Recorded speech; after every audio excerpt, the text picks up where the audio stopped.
It's an absolute travesty that as good as Michael Penix was in the fourth quarter, had the game tying drive. There were several moments in that game where you're like, oh, Penix, you're just off. You're just off.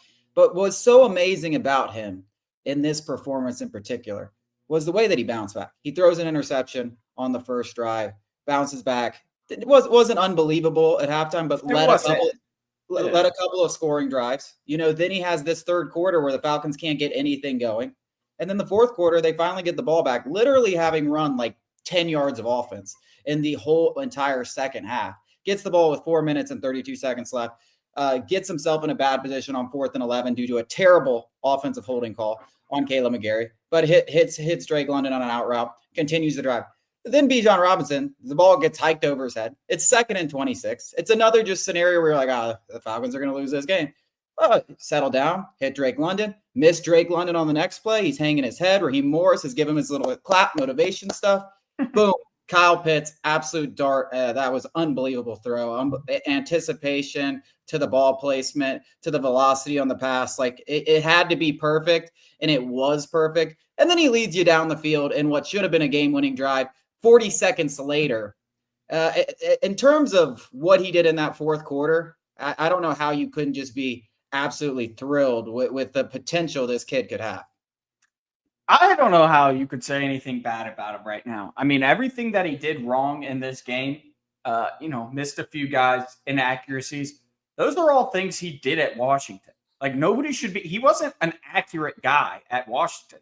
He just had a crazy arm. And I will say the 2 fumbles that we did end up recovering, a bit concerning. Got to hold on to those balls. Unacceptable in every way imaginable.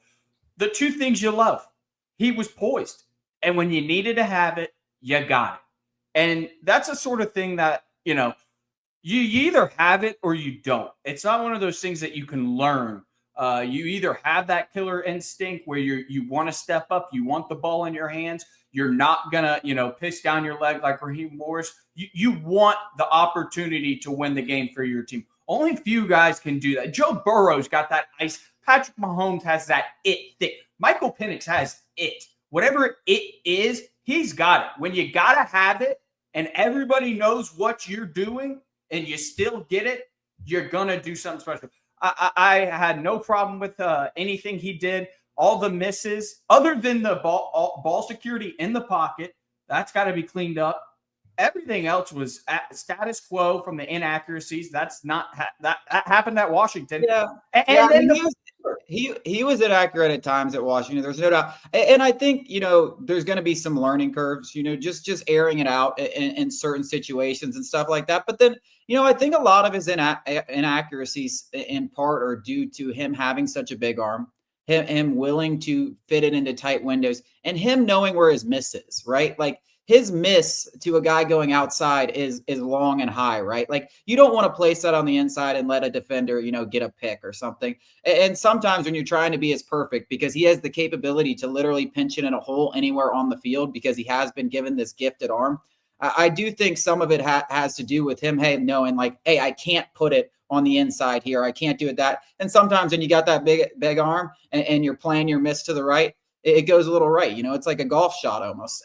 But I still I'm not too worried about the misses. Like they're gonna be there because it's what I took away from this entire game is the Falcons have their next franchise quarterback. Is he gonna win a Super Bowl? I don't know. I don't think anybody could confidently tell you that, but they have their next franchise quarterback. Now we need to make the difficult yet necessary decision to look ourselves in the mirror and say, are we going to let another franchise quarterback carry a bad coaching staff and a bad front office, or are we going to try and upgrade those facets of the team? Because Michael Penix is it. And now I know a lot of people bash the Falcons for picking him. We did. It wasn't necessarily the player. It was the process of paying Kirk Cousins and picking Penix. It wasn't Penix himself. It was the combination of the two. It has obviously worked out in their favor. It should not save Terry Fontenot and Raheem Morris's job. Michael Penix is this franchise quarterback. He showed you, even when he didn't have his best stuff. When the lights were brightest, he showed up. Yeah. I mean, listen, I completely agree. I just like, I don't know how anyone can look at the fact that this guy was playing on national television with the playoffs on the line. His coach And, let him down. and his coach let him down. He had a couple, and he didn't, it took him a while to get into rhythm, like it wasn't like he went out there and miscommunication led to an interception. I mean, there were so many different spots where most rookies fold, and he goes out there and makes big play after big play. I mean, the final 5 minutes of the game are as good as any quarterback play you'll see, from Joe Burrow to Patrick Mahomes. Like, those 5 minutes are as good. Like, he got 4th and 11 because of a bad holding play earlier in the drive. Then 2nd and 26 because a ball goes over the snap. Like, he had already done the job to go get the touchdown, and then he had to restart and come back. He won that game like 3 different times. Yeah, and then he goes down there and he leads you down the field. And frankly, it sucks that we didn't add Koo, whatever the hell happened to him, because then they probably win that game. And even Raheem Morris, we don't even have to talk about how bad he was at the end of the game. But at the end of the day, like, I don't know how anyone can look at that and say anything other. I mean, I had some absolute trolls in my comments about Michael Penix last year, and I usually try not to give in, but a couple of times I had to say, "Hey, buddy, you're actually an idiot. Like, if you're not impressed with what just happened, and this guy, a rookie quarterback, making his second ever start, first on the road with the playoffs on the line, and doing that." I mean, what are we doing here, right? Like, have y'all watched Caleb Williams play? That's a guy you should be worried about. I ain't ever seen him do what Michael Penix did, and he's starting an entire season. So I'm right there with you. I know the Falcons aren't going to fire Raheem, unfortunately. No. We can have these conversations till we're blue in the face and how we believe it. And I agree, at the end of the day, the margin for error is so ridiculously thin, especially when you get to the postseason. When you're talking about the Jaden Daniels, who's a rising star in this league, the Patrick Mahomes, the Joe Burrows, the Josh Allens, who you're going to have to beat because they're not going anywhere if you're going to win a Super Bowl, right? That's who you're going to have to beat. Oh, on top of it, you're going to have to beat the Andy Reids and these other guys. Yeah, you have to be perfect in every aspect. You don't win in spite of a head coach. You win because of head coaches, because of quarterbacks, because of unlikely heroes. If your head coach is a liability more than an asset, we are never going to win a Super Bowl. I'm confused. Is anybody going to take Raheem Morris over the coaches that are in the playoffs right now? He's not even close. He's not even close to those guys. No, he's not even close. And frankly, I mean, just look at the guys that have won Super Bowls. Like, I mean, we're talking about Belichick, Andy Reid, John Harbaugh, like guys that are McVay. Yeah, like, I mean, we're talking about the top of the top. Like, and part of that is because they have won Super Bowls that we talk about them in that way. But we can also recognize, even when they don't win Super Bowls, they do a damn good job every single year, right? And Raheem Morris acting as if he's going to ever be at that level. I mean, we're fooling ourselves. And then let's also talk about the reality of, we have a young quarterback, right? Michael Penix is the only reason we're now excited about this team. You need to have an offensive guy in there. And we don't need to be rotating OCs like we did with Matt Ryan, because we saw when he had a good OC. So the goal should be getting a guy like Ben Johnson. And I get it. They're not going to fire him, but they should. And they should go out and try to get Ben Johnson. What better scenario do you have than the Falcons if you're Ben Johnson? You got Michael Penix, who looks like a really good quarterback. You got all these weapons. You got a great offensive line. He'll probably let you come in and pick your GM. I'm just saying, like, I don't even want to make that argument. I'm more focused on the fact that Michael Penix is going to end up, listen, he wasn't perfect last night, and that's not what I'm meaning, but I saw enough. I saw it. He's got it, and the rest is going to come. Like, I've watched this game much shorter amount of time than a lot of people talking about sports, but I know when you see it. You saw Jaden Daniels and Joe Burrow have it at LSU. They have it in the NFL. Michael Penix has it. He is going to save Raheem Morris and Terry Fontenot's job, much like Matt Ryan did for Mike Smith, Thomas Dimitroff, Dan Quinn. Hell, I mean, I could even, I don't want to say even Arthur Smith, but like Arthur Smith was thinking that he was going to have a couple years of Matt Ryan. Like, a good quarterback keeps everybody around them fat and happy with cash in their pockets. And we're going down the same exact path as we did in 2008.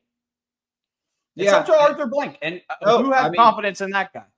Oh no, I mean you have zero confidence in Arthur Blank. I mean he hasn't made a good decision in decades, man. I mean, frankly, Matt Ryan was the only reason this organization was relevant, and frankly, if you got Michael Penix right, he's the only reason this organization is going to be relevant. But you're right. I mean, if you want to win Super Bowls, everything has to be perfect. The attention to detail has to be perfect. It's not there with this group. And frankly, what has Terry Fontenot done? I mean, we're going to give him credit for this Penix pick, and like we're just going to hold on.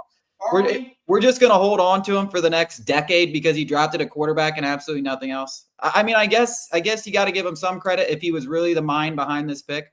I think it was more Zach Robinson, but he's got it. I don't know what Terry Fontenot's role in this entire organization is. It's just tough. It's tough. I know we're maybe a little over emotional after. We're knee jerk reactioning right now, but I don't think I had the same stance before this game that Michael Penix should not save Terry Fontenot's job. I agree. Everybody at AMBSE, which is Arthur Blank's media company, which oversees the Falcons United, they hired Raheem Morris because they knew that their jobs wouldn't be impacted whether he won or lost. Now, is that the same dynamic with Bill Belichick, who we know Arthur Blank wanted to hire? Absolutely not. They're more interested in keeping their jobs and their titles and their current situations than they are building a true Super Bowl contender. Yeah. I mean, it's the fans who we're the ones who get, shafted.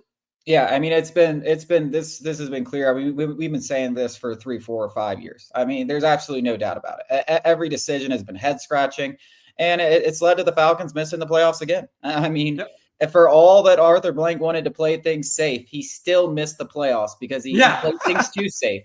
He still ended up with egg on his face at the end of the season on national television, just like they have every year over the last 7 years. So thank you, Arthur Blank. You really do it like nobody else.